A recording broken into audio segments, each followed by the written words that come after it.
La valigia dell'attore propone grandi artisti internazionali, uno di questi è al mio fianco, perché Giovanna Gravina è una grande artista internazionale, perché riesce veramente a catalizzare l'attenzione di numerosi artisti, a portare qui alla Maddalena il meglio del cinema. Giovanna, tu sei sempre molto modesta, però questo riconoscimento ti è dovuto. Intanto presentaci i tuoi ospiti.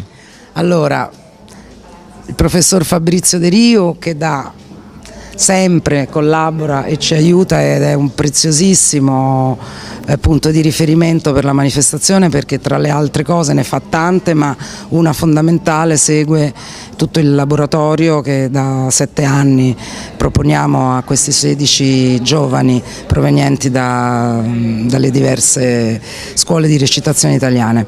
Quindi Fabrizio De Rio, nonché autore, ma questo lo dirà lui, del libro più esaustivo che c'è sul lavoro di Gianmaria e sulla vita di Gianmaria.